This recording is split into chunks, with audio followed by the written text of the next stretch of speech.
우리가 사순절 세 번째 주일을 우리가 맞이했습니다.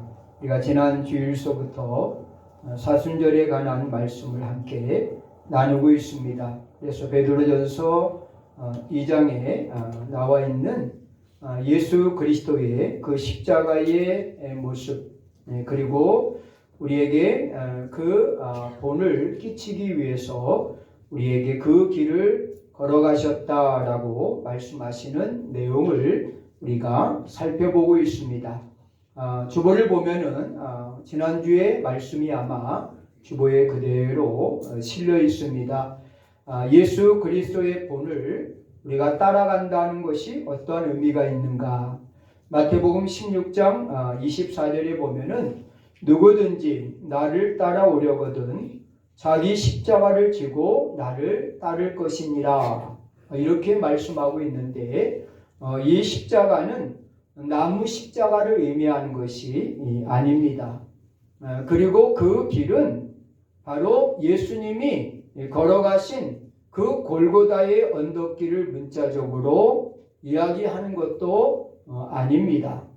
바로 예수님께서 자기의 십자가를 지고 나를 따라오라 라고 하는 것은 결국은 우리 성도들이 이 고난의 길을 어떻게 이 신앙의 길, 믿음의 길을 걸어갈 것인가를 우리에게 주고 있는 의미입니다. 다른 말로 말하면은 십자가의 정신으로 살아가는 것입니다. 십자가를 지고 가는 것처럼 우리가 믿음 생활을 하는 것을 의미하고 있습니다. 그래서 지난 주일에는 첫 번째로 이 십자가의 길을 걸어간다는 의미가 뭐냐라고 하는 첫 번째의 그러한 말씀을 우리가 살펴봤습니다. 하나님의 뜻을 위하여 내 뜻을 내려놓는 것이 바로 십자가의 정신이고 십자가의 길을 걸어가는 의미다라고 하는 것을 말씀을 드렸습니다. 그래서 예수님께서 본을 보여주셨는데 예수님이 십자가 지시기 전날 겟세마네 동산에서 기도하시면서 바로 아버지요, 이것이 아버지의 뜻이거든 이 잔을 내게서 옮기시옵소서. 그러나 나의 원대로 마옵시고 아버지의 원대로 되기를 원하나이다 라고 이렇게 예수님께서 겟세마네 동산에서 기도하시는 장면을 보게 됩니다.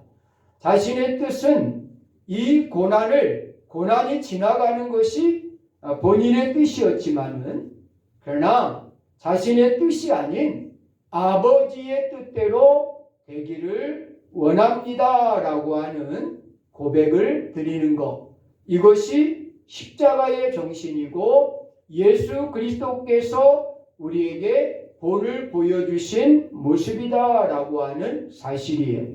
그러면서 아브라함과 이삭에 대한 말씀을 드렸습니다.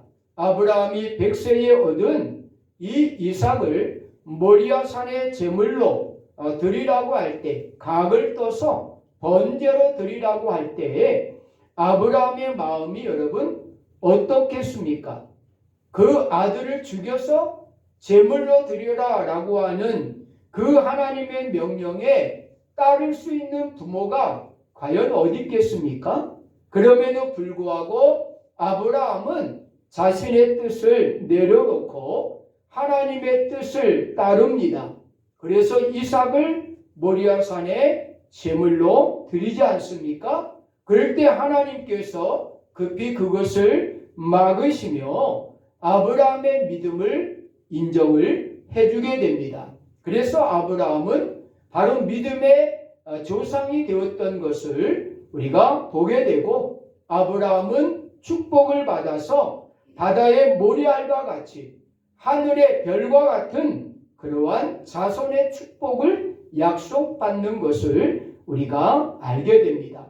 십자가의 정신, 그리스도를 본받아 따라간다는 그러한 십자가의 길은 결국은 자신의 뜻을 내려놓고 하나님의 뜻을 따르는 것이 십자가의 길이고 예수님께서 우리에게 본을 보여주신 바로 고난의 길이다라고 하는 사실이에요. 자, 오늘은 두 번째로 그리스도의 본을 따라서 두 번째 그러한 시간입니다. 이 그리스도의 본을 따라 고난의 길, 이 십자가의 길을 걸어간다는 또 하나의 의미가 뭘까? 그것은 그리스도를 본받아 따른다는 것은 타인을 위하여 나를 희생하는 그러한 정신을 의미합니다. 이것이 십자가의 두 번째의 정신이고 그리스도를 본받는 정신입니다. 바로 타인을 위하여 나를 희생하는 정신, 이것이 십자가의 정신이다라고 하는 거예요. 주님은 누구를 위해서 십자가를 예수님이 지셨습니까? 자신을 위해서 지신 것입니까? 아닙니다. 예수님이 지신 십자가는 아버지를 위해서 지신 거예요. 그 아버지의 사랑, 그 아버지가 창조한 그 인간들을 하나님이 누구보다 사랑하시기에 그 아버지를 위해서 기꺼이 아들 이 예수 그리스도께서 십자가의 그러한 바로 그 길을 걸어가셨다라고 하는 사실이에요. 또 아울러서 바로 예수님이 지신 이 십자가는 누구를 위해 지신 것입니까? 바로 아버지가 선택하고 아버지가 사랑하는 그러한 죄인인 우리들을 위해서 십자가를 지신 것입니다. 결국 예수님의 십자가는 자기 자신을 위해서 지신 십자가가 아니라 아버지와 그리고 아버지가 사랑하는 죄인인 우리들을 위해서 이 십자가를 지셨다라고 하는 사실이에요. 바로 그 내용을 오늘 본문이 잘 설명을 하고 있어요. 24절과 25절에 보면은 친히 나무에 달려 그 몸으로 우리의 죄를 담당하셨으니 이는 우리로 죄에 대하여 죽고 의에 대하여 살게 하려 하심이라. 그가 채찍에 맞음으로 너희는 나음을 얻었나니 너희가 전에는 양과 같이 길을 잃었더니 이제는 너희 영혼의 목자와 감독 되시는 이에게 돌아왔느니라 라고 이렇게 24절과 25절을 통해서 왜 예수님이 십자가를 지셨는가를 분명하게 말씀하고 있는 것이 24절과 25절의 내용입니다. 이 본문의 내용에서 우리는 세 가지로 예수님께서 어떠한 문제를 해결하기 위해서 십자가를 지셨느냐라고 하는 그러한 세 가지의 문제 해결을 위해서 예수님이 십자가를 지셨다라고 하는 사실을 발견을 하게 돼요. 첫 번째는 24절에 보니까 주님을 믿는 자들의 죄를 사하기 위해서 십자가를 지셨다라고 말씀을 하고 있어요. 친히 나무에 달려 그의 몸으로 우리의 죄를 담당하셨으니 라고 말씀하고 있습니다. 바로 예수님이 우리의 어떠한 문제를 해결하기 위해서 십자가를 지셨느냐? 바로 첫 번째로 우리의 죄 사함을 위해서 십자가에 못 박히셨다라고 하는 사실이에요. 이 십자가에는 두 가지의 그러한 원칙이 담겨져 있어요. 너무나 우리가 잘 아는 것처럼 이 십자가 안에는 두 가지의 하나님의 원칙이 있는데 첫째는 사랑의 원칙입니다. 바로 하나님은 바로 사랑의 하나님이고 또 하나님은 누구보다 하나님이 창조하신 자연과 또 인간을 사랑하시기 때문에 바로 이 십자가를 통해서 바로 그 모든 자연을 회복할 뿐 아니라 인간을 회복시키는 것이 바로 이 십자가의 바로 의미다라고 하는 거예요. 그래서 이 십자가에는 하나님의 사랑이라고 하는 그러한 원칙이 담겨져 있는 거예요. 예수 그리스도께서 바로 그 십자가에 죽으신 것은 바로 하나님의 사랑이 거기에 바로 압축이 되어 있기 때문에 바로 그 독생자를 십자가에 못 박았다라고 하는 거예요. 바로 사랑이 아니면은 결코 이룰 수 없는 그러한 십자가의 사건이다라고 하는 거예요. 또 아울러서 이 십자가는 바로 또 한 가지의 원칙을 가지고 있는데 바로 공의라고 하는 그러한 원칙입니다. 십자가는 사랑만 있는 것이 아니에요. 거기에는 바로 심판이라고 하는 공의가 이 십자가에 담겨져 있는 겁니다. 그래서 죄인인 우리들을 그 죄에 대하여 심판하기 위해서 이 십자가가 존재했던 것이다 라고 하는 거예요. 그래서 이 십자가는 죄인들이 지는 그러한 형틀이었고 그 예수 그리스도께서 그 십자가에 죽으심으로 우리의 모든 죄를 사하시는 그러한 역사를 이루게 되었다라고 하는 사실입니다. 이렇게 예수님이 지신 십자가에는 하나님의 사랑과 또 죄에 대한 바로 인간의 공의가 담겨져 있는 것이 바로 십자가다라고 하는 사실을 우리가 기억을 해야 됩니다. 그래서 공의의 하나님, 사랑의 하나님, 그 십자가를 바라볼 때마다 우리는 그 십자가를 통해서 바로 이 하나님의 사랑과 공의를 우리는 느껴야 된다라고 하는 거예요. 그래서 성경은 뭐라고 말씀하고 있어요? 피 흘림이 없이는 죄 사함이 없느니라. 따라합시다. 피 흘림이 없이는 죄 사함이 없느니라. 바로 이것은 십자가가 없었다고 하면은, 그 사랑과 공의가 없었다고 하면은 우리 또한 죄 사함도 없었을 것이다 라고 하는 사실입니다.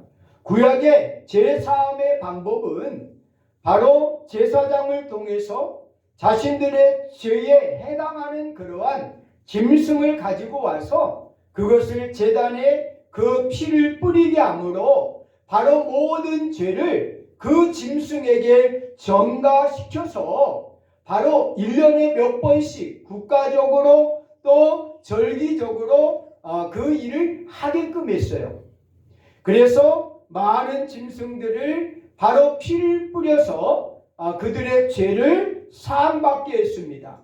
그런데 신약에 와서는 놀라운 그러한 일이 벌어지게 되죠. 세례 요한이 이야기한 것처럼 보라, 세상 죄를 지고 가는 하나님의 어린 양이로다 라고 이렇게 세례 요한이 고백을 합니다. 바로 이 세례 요한은 바로 예수 그리스도가 이 땅에 오신 이유는 바로 우리에게 어린 양이 되어서 그가 바로 세상의 모든 죄를 지고 바로 피 흘리실 것에 대하여 세례 요한은 말씀을 하고 있는 거예요. 그래서 예수 그리스도의 그 십자가의 피 흘림은 결국 오늘 우리의 모든 죄를 사하시는 그러한 능력의 역사가 나타나게 되었다라고 하는 거예요. 그래서 죄사함은 예수 그리스도의 피를 믿지 아니하면은 결코 죄사함이 바로 이루어질 수가 없다라고 하는 거예요. 그래서 우리 모두는 예수 그리스도께서 십자가에 죽으셨을 뿐 아니라 우리를 위해서, 우리의 죄를 위해서 그가 피 흘려 주셨음을 우리는 인정을 할 때 우리의 모든 죄가 사함을 받게 된다라고 하는 사실이에요.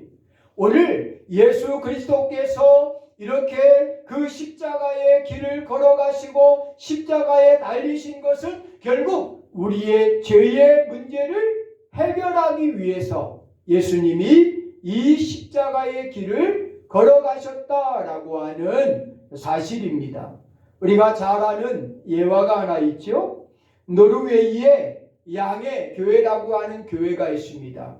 그 교회는 종탑에 십자가가 있는 것이 아니라 그 종탑 꼭대기에 양 한 마리가 바로 동상처럼 이렇게 매달려 있습니다. 그 이유인즉 이 노르웨이의 양해문 교회는 어느 날 이제 성도들이 어렵게 그 시골 교회가 건축을 하게 되었어요. 그래서 그들이 마지막 종탑을 올릴 때에 바로 성도들이 함께 바로 그 종탑을 올리는데 그만 한 사람의 그러한 그 성도의 실수로 그가 미끄러집니다. 그 높은 꼭대기에서 미끄러지는데 그 바닥은 아스팔트예요. 떨어지면은 죽습니다. 그건 당연한 겁니다. 많은 사람들이 그것을 쳐다보다가 바로 어쩌다고 어쩌 하면서 그들이 바로 아연질색을 합니다. 그런데 바로 그가 떨어졌지만은 그가 살았습니다. 때마침 그때 바로 목동이 양들을 몰고 그 교회 밑을 지나가고 있었어요.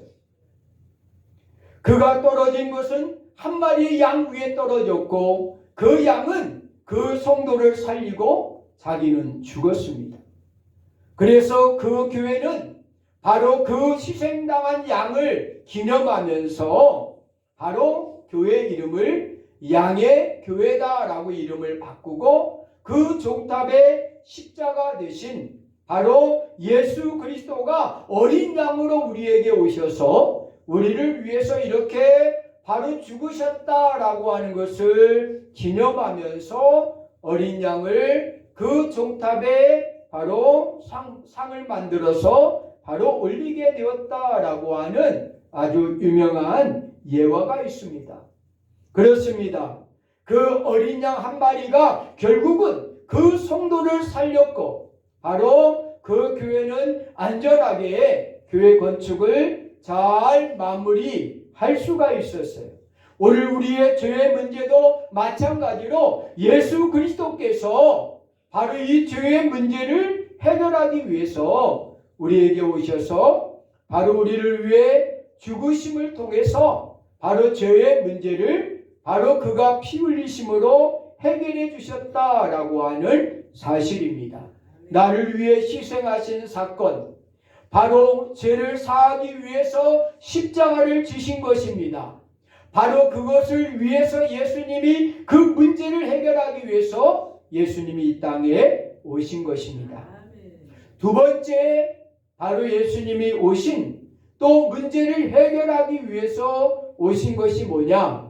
바로 주님은 믿는 자들의 병을 치유하기 위해서 십자가를 지신 것입니다. 오늘 24절의 말씀에 보면은 이제 바로 마지막 하반절에 그가 채찍에 맞음으로 너희가 나음을 얻었나니라고 말씀을 하고 있어요.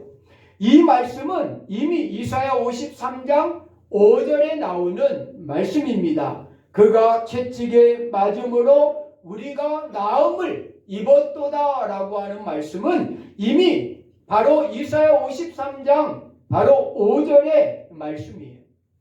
예수님이 오신 이 땅에 오신 목적, 그리고 이 땅에서 예수님이 하신 3대 사역을 우리가 보게 됩니다. 마태복음 4장 23절에 보면은 예수님께서 이 땅에 오신 이유를 이야기하면서 그의 3대 사역을 이야기하는데 바로 회당에서 가르치기 위해서 오셨어요. 그리고 천국 복음을 전파하시며 바로 복음 전파하시기 위해서 오셨어요. 또 백성 중에 모든 병과 약한 것을 고치시니라고 말씀하고 있어요. 이것이 예수님이 이 땅에 오신 3대 바로 목적이에요. 그리고 예수님이 이 땅에서 하신 3대 사역입니다. 가르치는 사역, 천국 복음을 전파하는 사역, 바로 병과 약한 것을 고치시는 사역이에요. 그래서 예수님이 가시는 곳곳마다 많은 병자들이 등장하게 되고 많은 그러한 신약의 공동 서신에 보면은 예수님의 사역들 가운데 거의 절반 이상이 바로 병자들, 귀신 들린 자들, 약한 자들을 치유하시고 고치시는 그러한 사역을 하시는 것을 우리가 보게 됩니다. 오늘 본문에서 바로 예수님이 바로 이 땅에 오신 우리에게 오셔서 해결하려고 했던 문제가 뭐냐?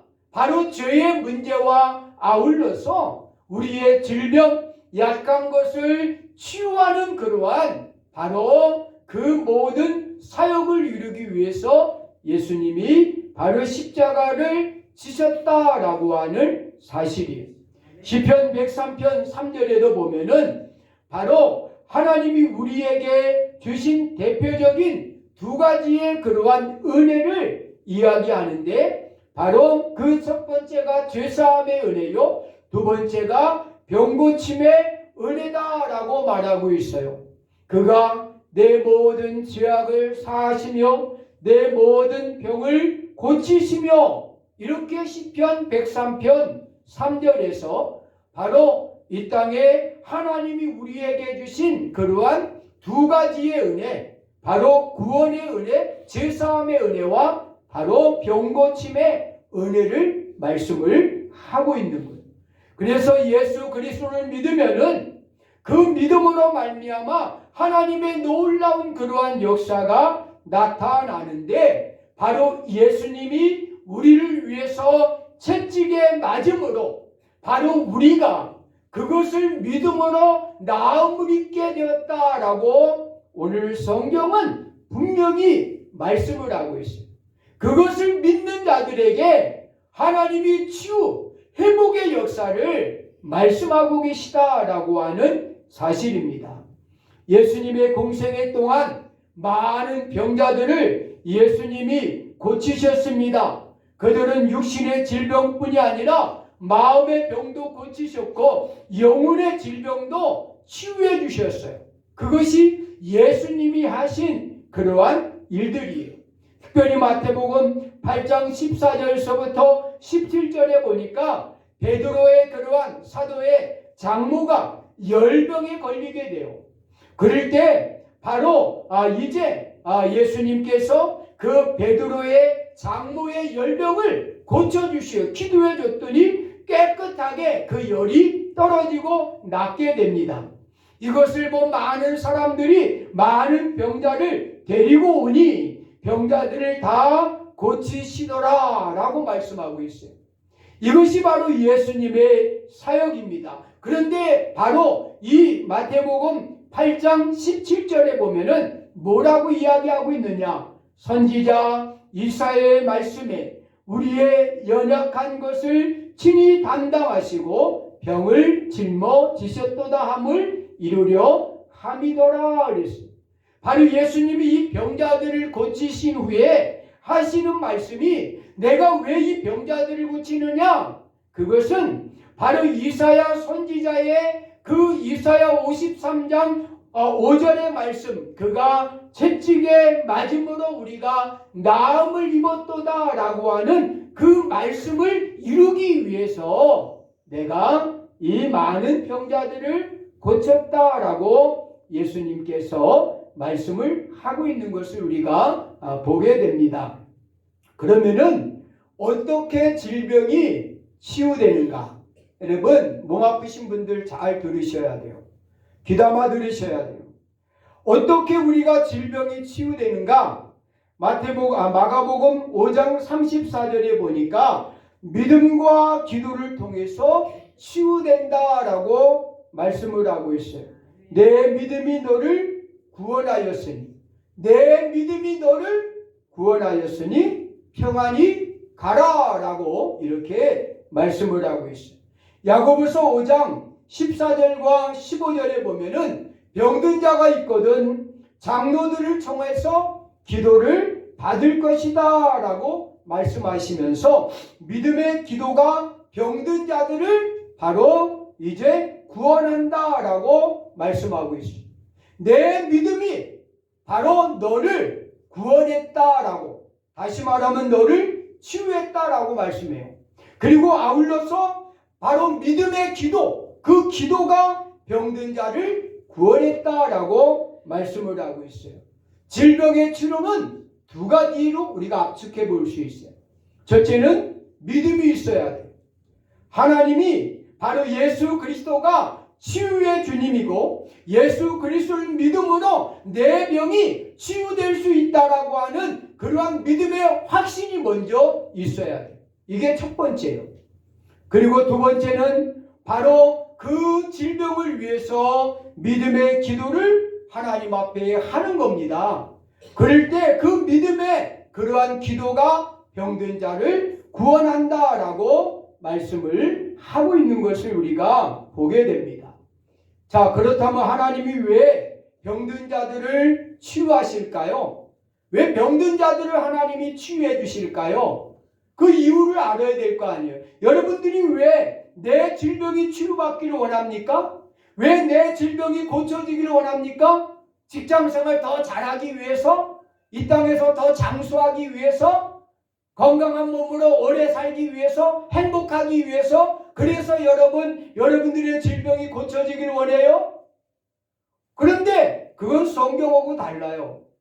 성경은 왜 우리의 질병이 치유되기를 원하느냐라고 할 때 바로 예수님은 두 가지로 우리에게 말씀을 하고 있습니다. 첫째로는 우리의 연약함을 통해 하나님의 영광을 드러내기 위함이에요.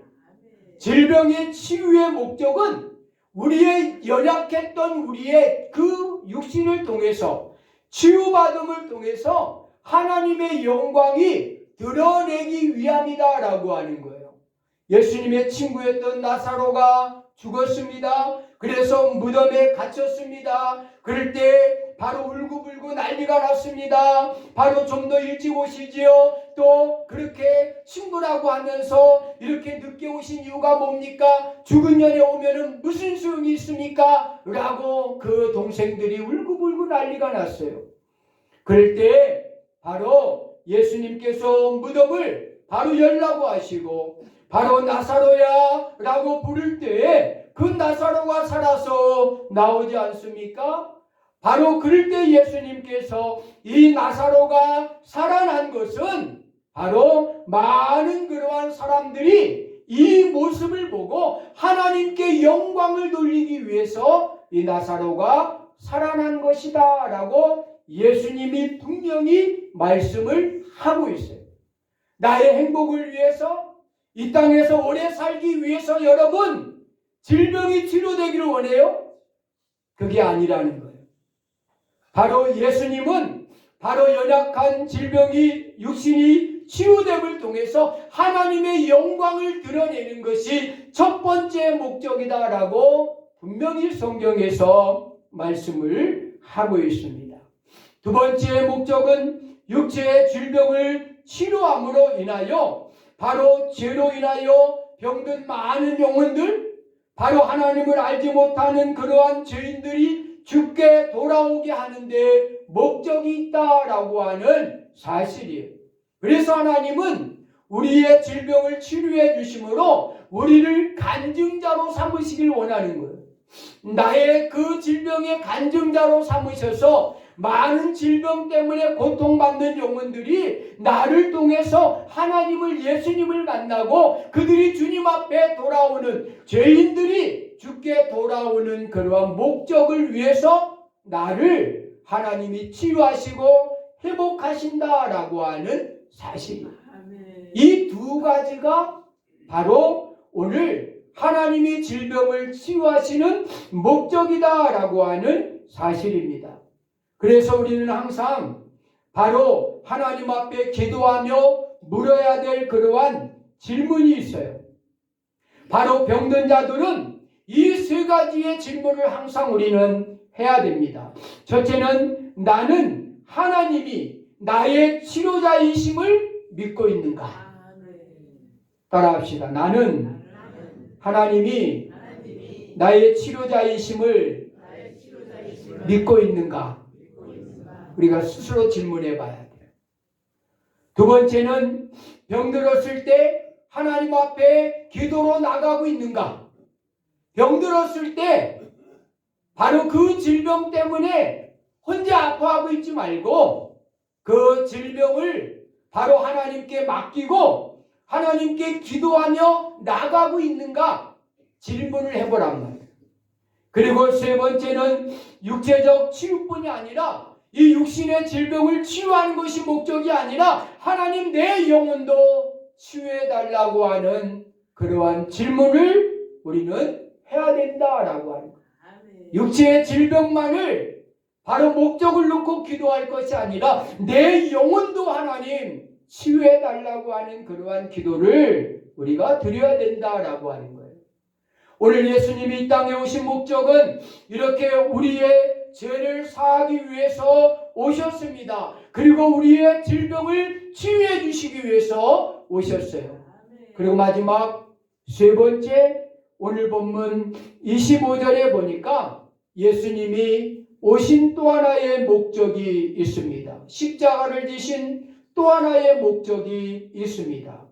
바로 주님은 바로 믿는 자들이 더 이상 방황하지 않게 하기 위해서 십자가를 지신 거예요. 오늘 25절 말씀을 보세요. 너희가 전에는 양과 같이 길을 잃었더니 이제는 너희의 영혼의 목자와 감독 되시는 이에게 돌아왔느니라. 다시 말하면은 우리는 옛날에 길을 잃은 그러한 바로 양과 같았다라고 하는 거예요. 그래서 예수님이 마태복음 9장에 보면은 바로 그 불쌍한 그러한 백성들을 보시고 이렇게 말씀하세요. 무리를 보시고 불쌍히 여기시니 이는 그들이 목자 없는 양과 같이 고생하며 기진함이라. 이게 오늘 우리들의 모습이다라고 하는 사실입니다. 또 마가복음 6장 34절에도 보면은 큰 무리를 보시고 그 목자 없는 양 같음을 인하여 불쌍히 여기사라고 말씀하고 있어요. 바로 예수님이 와보니까 바로 양들은 많은데 목자가 없어. 그래서 목자 없이 바로 그 양들이 헤매고 있는 거예요. 바로 어디로 가야 될지, 바로 이리와 늑대들이 덤벼드는데 그들을 보호해주고 바로 그들을 지켜줄 사람이 없는 거예요. 그래서 오늘 바로 예수님께서 바로 많은 무리들이 길을 잃고 목자 없는 그러한 양과 같은 이들을 위해서 바로 목자가 되시기 위해서 바로 이 땅에 오셨을 뿐 아니라 이 십자가의 길을 걸어가신다라고 말씀을 하고 있어요. 성경에 보면은 계시록 22장 16절에 보니까 예수님을 무엇으로 표현하고 있냐면은 광명한 새벽별로 표현하고 있어요. 이 광명한 새벽별이라고 하는 것은 옛날에는 나침판이 없었어요. 그러다 보니까 항해하는 배들이 바로 뭐를 보고 항해하느냐? 별을 보고 항해하는 거예요. 별을. 그러니까 여기서 계시록 22장 16절에서 말하고 있는 예수 그리스도는 광명한 새벽별이다 라고 하는 것은 요즘 말로 말하면 예수 그리스도가 우리의 인생의 나침판이다 라고 말하고 있는 거예요. 그러니까 예수 그리스도가 있는 사람들은 나침판을 갖고 있는 사람이에요. 그 망망대해 인생의 대해에서 어디로 가야 될지, 그 사막, 나그네 같은 사막길에서 우리가 어디로 가야 될지를 바로 그 나침판이 알려주는 거예요. 그러니까 예수 그리스도를 만난 사람들은 바로 인생의 방황이 끝난 사람이에요. 할렐루야. 따라합시다. 예수 그리스도를 만나는 순간 인생의 방황은 끝이다. 여러분 남편들 방황하고 있는 남편들 많아요. 그렇죠? 술잔 기울이면서 뻐끔뻐끔 창문 열어놓고 담배 피면서 먼 하늘 바라보면서 인생이 허무하다고, 내가 그동안 뭐하러 살았는지 모르겠다고 술잔 기울이면서 그런 사람들이 얼마나 많은지. 인생을 방황하고 있는 사람이, 우리 청소년들 인생에 방황을 하고 있는 그러한 청소년들이 얼마나 많은지 몰라요. 왜 인생을 방황하고 있을까요? 이유는 하나예요. 나침반 대신은 예수 그리스도를 만나지 못했기 때문에 인생을 방황을 하고 있다라고 하는 사실이에요. 그러나 예수 그리스도를 만나는 그 순간 인생의 방황은 끝나는 거예요. 인생의 목적이 생기는 거예요. 삶의 목적이 생겨나는 거예요. 아직도 여러분 예수님을 만나지 못했습니까? 바로 오늘 갈 길을 모르고 길을 잃고 헤매고 있어요? 바로 목자를 만나지 못했어요? 바로 유리하는 불쌍한 영혼들처럼 바로 세상의 그러한 유행을 따라서 다니고 있습니까? 오늘 바로 예수님을 만나면은 인생의 방황은 끝이고 바로 나침반 되시는 예수님께서 오늘 우리에게 우리의 인생의 길을 정확하게 인생의 목적을 알려주신다라고 하는 사실이에요. 예수님이 십자가의 길을 걸어가시면서 우리에게 바로 이와 같이 저희의 문제를 해결해 주셨고 또한 아울러서 바로 우리로 하여금 이 땅에서 바로 우리가 인생의 그러한 문제를 바로 해결하지 못하고 살아가고 있을 때 인생의 문제를 해결해 주실 뿐 아니라 질병으로 고통받고 있는 영혼들에게 이 질병을 치유해 주심을 통해서 남은 삶이 하나님의 영광을 위해서 살아갈 수 있는 삶으로 우리에게 인도해 주신다라고 하는 사실이에요. 백화점 왕으로 유명한 위너메이커라고 하는 그러한 미국의 바로 유명한 그러한 사업가가 있었어요. 그가 우리나라에 종로 2가에 가면은 IMCA 그 건물을 지어준 분이에요. 그런데 그가 처음에는 많은 돈을 벌었지만은 백화점을 통해서 많은 돈을 벌었지만은 그러나 자기를 위해서 썼던 사람이에요. 자기만을 위해서 살았던 사람이에요. 그런데 어느 날 바로 교회에 바로 한 성도의 초대를 받게 돼요. 식사 초대를 받게 돼요. 그런데 그 성도의 집을 갔는데 그 성도의 그 집에 장미꽃밭이 있는 거예요. 정원이 있는 거예요. 그러면서 바로 그 집사님이 바로 이 위너메이커에게 이야기합니다. 이 흑장미는요 얼마나 아름다운지 모릅니다. 이 백장미 또 이 붉은 장미 하면서 장미밭을 막 소개하는 거예요. 너무나 정원을 아름답게 꽃들이 방글방글 웃으면서 피어 있는 거예요. 그런데 이 집사님이 위너메이커에게 그럽니다. 이 전지가위를 주면서 이 꽃들을 다 잘라내야 됩니다 라고 그래요. 아니 이 이쁜 꽃들을 왜 잘라냅니까? 아니 이 이쁜 꽃들을 왜 잘라내냐고요. 더 봐야지요. 아닙니다. 바로 이 이쁜 꽃들을 잘라내야만이 됩니다. 그러면서 그 집사님이 그렇게 이야기합니다. 좋은 장미 덩쿨을 만들려면은 가지를 쳐내야 됩니다. 내가 가지를 쳐서 잃은 것은 아무것도 없습니다. 가지를 잘라내 잃은 것은 아무것도 없습니다. 가지를 잘라냈더니 더 아름다운 그러한 더 아주 이쁜 그러한 꽃들이 피어나게 되었다라고 하는 거예요. 바로 가지를 잘라내 내가 잃은 것이 없다라고 하는 그러한 교훈을 이 위너메이커가 얻게 돼요.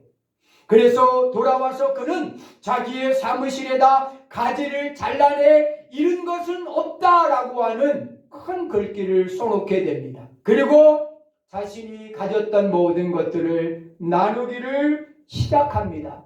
세계에 많은 그러한 500여 개의 교회를 세웁니다. 우리나라에도 IMCA 건물을 지어주게 됩니다.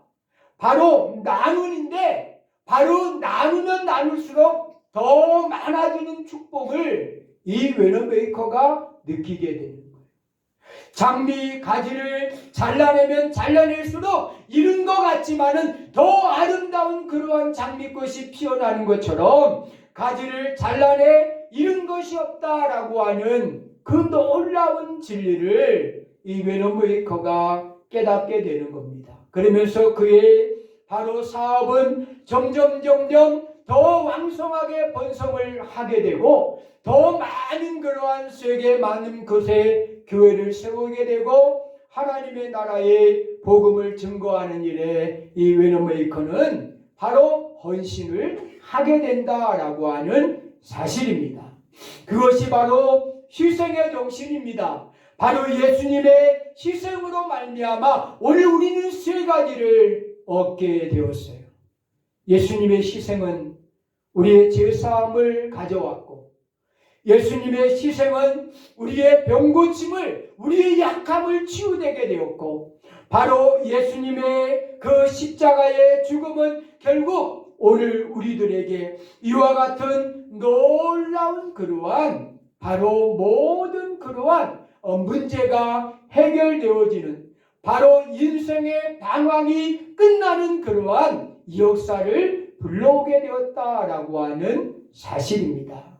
사랑하는 성도 여러분, 이번 사순절에는 예수님이 걸어가신 그 십자가의 길을 기억하면서 이 세 가지를 마음에 깊이 새겼으면 좋을 것 같아요. 우리의 죄를 사하시기 위해서 오시고, 우리의 질병을 치유하기 위해서 오시고, 우리의 인생의 방황을 바로 종결하기 위해서 예수님이 오셨음을 기억하면서 그 십자가의 길을 따라가는 모든 성도가 되시기를 간절히 축원합니다. 기도합니다.